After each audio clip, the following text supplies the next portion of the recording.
Good evening, ladies and gentlemen, and welcome to the 7 o'clock main news. In tonight's headlines, a suicide bomber driving a car packed with explosives kills at least 11 people and wounds 30 south of the Iraqi capital, Baghdad. The Philippine Defense Minister says his country's peacekeepers are trapped by rebels in the Syrian Golan Heights and are under attack.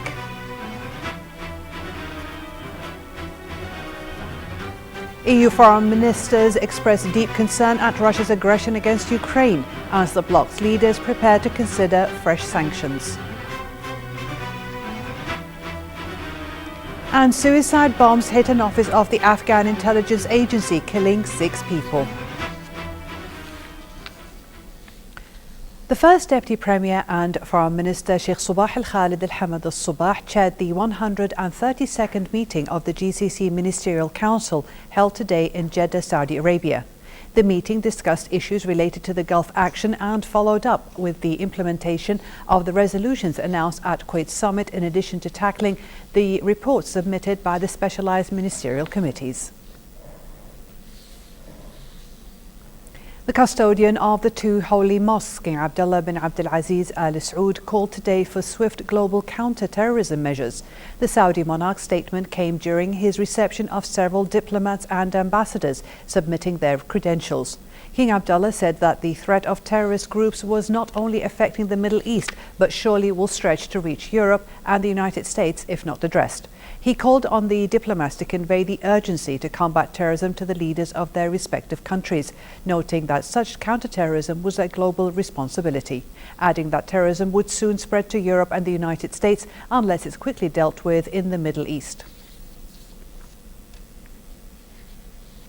A suicide bomber driving a car packed with explosives killed at least 11 people and wounded 30 others today in Iraq. Police said the attacker approached a major checkpoint at a northern entrance to the town of Yusufia, 15 kilometers south of the capital, Baghdad. Meanwhile, the U.S. military conducted airstrikes on militant positions under authority to support Iraqi security forces and Kurdish Defense Force operations, as well as to protect critical infrastructure, U.S. personnel and facilities, and support humanitarian efforts. Life in Gaza resumed some semblance of normality as a long-term truce looked to hold following a deal hailed by Israel and Hamas as victory in the 51-day war. However, the political achievements are still seen as shaky. More with Majd Al-Wahidi from Gaza. Here in Gaza, after 51 days of a bloody war, the sun of peace shines and people are getting back to their lives. This comes after Israeli and Palestinian officials agreed for a long-term ceasefire and a resumption of negotiations. Since the ceasefire came into effect this Tuesday, Israel has allowed fishing boats to sail 6 miles of the coastline without any restrictions. They allowed us to fish for 6 miles, and the fishermen returned to their jobs. We reaped great benefits, and the production is high. There's also promises to expand the fishing zone till 12 miles. We hope this happens soon. This 12 miles fishing zone is one of the Palestinian demands in the ceasefire agreement. On the political level, not so much has been accomplished so far, and many obstacles are in the way of reaching a final settlement. The negotiation between the Palestinian and the Israeli side over the ceasefire have achieved some of the points for the Palestinian side, but still some points have to be discussed in the next few days. I think this week will be more discussion and negotiations. I think it's going to be more difficult to achieve anything, especially that the Israeli side are stubborn on the issues concerning the seaport and the airport. The political situation is more difficult than we can imagine. The unity between Palestinian factions and Palestinian Authority is in danger. Many suggest that Israel's operational protective edge was an attempt to hamper Palestinian unity government. Yet till this day, the unity government is not functioning in Gaza. After the war came to an end, people here believe that the only way to reconstruct the besieged enclave is to achieve unity for those who pay a heavy price of wars and injustice. While Gaza masses celebrated the end of war with Israel, the fact that their demands will be met or not remains to be seen. Majd Al-Wahidi, Kuwait TV, Gaza. Defense Minister Volker Gazmin says Philippine peacekeepers trapped by rebels in the Syrian Golan Heights are under attack. Gazmin told reporters today that the Philippine soldiers had been attacked at one post, identified as Camp 68. In recent days, Syrian rebels have taken 44 Fijian peacekeepers hostage in the area and surrounded 75 Filipinos manning 2 separate UN posts. The rebels have also seized a crossing point into the Israeli-occupied Golan. The UN's refugee agency, the UNHCR, said that more than 3 million Syrians are now registered as refugees and the desperate crisis is only getting worse. The agency said Syria is now the biggest humanitarian emergency of our era, with almost half of all Syrians forced to flee their homes. The majority of refugees have fled to countries neighboring Syria, with most now seeking shelter in Lebanon. More than 190,000 have been killed in Syria's 3-year civil war. The situation has been worsened in recent months by the formation and advance of militant groups which now control large areas in Syria and Iraq. British Prime Minister David Cameron and his deputy Nick Clegg will hold talks over the weekend to try to reach agreement on new measures to tackle the threat posed by extremists in Iraq and Syria.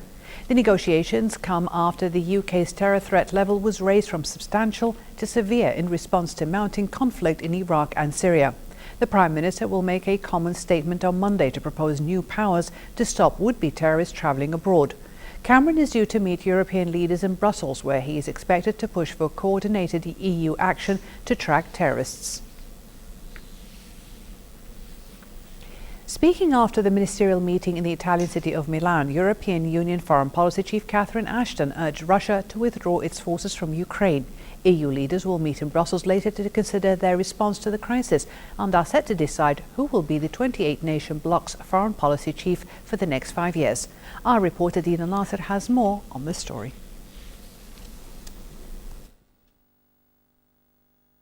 Russia denies that its forces are backing rebels in eastern Ukraine, but European Union Foreign Policy Chief Catherine Ashton said there was a deep concern over direct aggression by Russian forces. She called on Russia to stop the flow of arms, equipment and personnel into Ukraine. In Brussels, European Commission President José Manuel Barroso warned Russia that the EU is ready to stand by its principles and called for a political solution before the crisis reached a point of no return. He was speaking after talks with Ukrainian President Petro Poroshenko, who is due to attend the EU Leaders Summit later today. Speaking in Brussels ahead of the summit at which the 28-nation bloc is set to decide new sanctions against Russia, Poroshenko warned of the high risk to the whole peace and stability of Europe as the conflict with Russia continues. Poroshenko said a strong EU response is required because Ukraine is subject to foreign military aggression and terror, with thousands of Russian troops and hundreds of tanks in eastern Ukraine. Barroso said sanctions aren't an end in themselves but a means to dissuade Russia from further destabilizing Ukraine. The United States and the EU have already imposed sanctions against Russian officials, several companies and the country's financial industry. Barroso also said that Poroshenko's visit was an important symbol of the European Union's continuing support of Ukraine. Russia consistently denies that both its forces are in Ukraine and allegations that it is supplying separatist rebels there. The European Union's foreign policy chief today said that the 6 global powers will discuss ways to reach a comprehensive nuclear deal with Iran on the sidelines of the United Nations General Assembly in New York in September. Talks aimed at curbing Iran's nuclear program in exchange for ending sanctions began in February, but Iran and the 6 powers involved failed to meet an initial self-imposed July 20th deadline to negotiate a deal. Earlier, the US imposed new sanctions on companies and individuals in connection with Iran's nuclear program. The sanctions target at least 25 firms and people suspected of helping the program, evading previous sanctions, or supporting terrorism. Washington said its actions were still consistent with its commitment to provide sanctions relief in exchange for steps to halt the program. A suicide bomber in a truck blew himself up at an intelligence headquarters in eastern Afghanistan today, killing at least 2 people and setting off an intense gun battle with security forces. After the bombing outside the headquarters of the National Directorate of Security in Jalalabad, militants battled with security forces for an hour before authorities were able to put down the attack.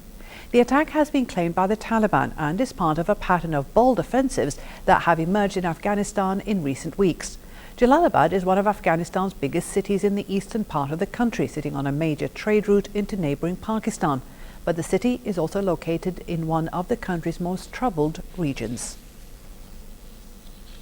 The Prime Minister of Lesotho, Thomas Thabane, has fled to South Africa after what he says amounted to a military coup against him. The military, however, denied any attempt to oust him and said its soldiers have returned to their barracks. Thabane said he would meet South African leaders representing the Regional Southern African Development Community, or SADC, to discuss the crisis in Lesotho. Political tensions have been running high in Lesotho since June, when Thabane suspended the country's parliament to avoid a no-confidence vote amid feuding in the 2-year-old coalition government. 2 of 26 artisanal gold miners trapped in a landslide caused by heavy rains in northern Nicaragua have been freed, while rescue efforts continue to rescue the rest. The mine had been severely affected by seasonal rains in the past, with another landslide 2 months ago killing 2 miners. They were trapped when a shaft at the El Comal mine collapsed after heavy rains on Thursday. The mine lies near Bonanza, northeast of the capital, Managua.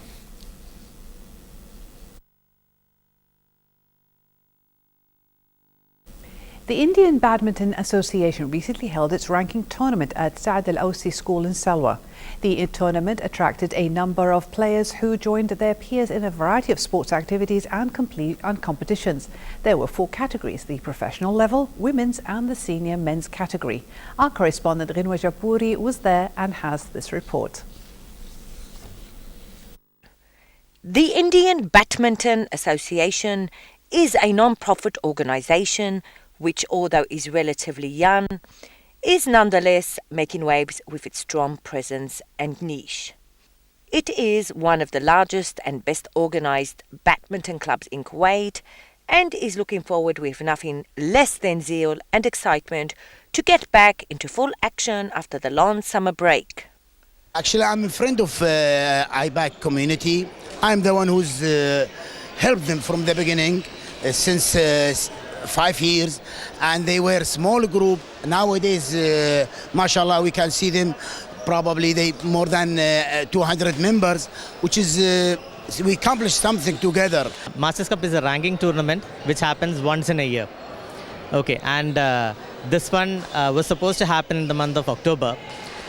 We have preponed it to the month of August. So it's a ranking tournament. It's not a starting of the season. The season actually starts from January.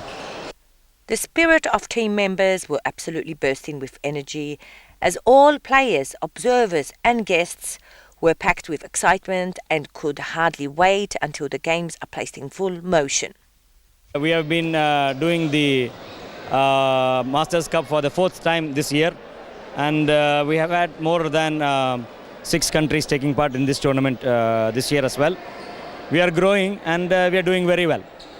We will be seeing a lot more from enthusiast badminton players as the year is expected to get busy, as it is constantly attracting more and more participants due to the humble and passionate spirit the association represents. IBAC Masters Cup 2014 is not just about sport, it's about communities getting together under one roof. From Saad Al-Ausi School, Salwa, I'm Genwa Jaburi reporting to you for the English News. Thank you, Rinwa. And for a chance to see our reports again, please visit our YouTube channel at MOI Kuwait News. To recap tonight's news, here are the headlines once again. A suicide bomber driving a car packed with explosives kills at least 11 people and wounds 30 south of the Iraqi capital, Baghdad. The Philippine Defense Minister says his country's peacekeepers trapped by rebels in the Syrian Golan Heights are under attack. EU foreign ministers expressed deep concern at Russia's aggression against Ukraine as the bloc's leaders prepare to consider fresh sanctions. And suicide bombs hit an office of the Afghan intelligence agency, killing 6 people. Thank you for joining us.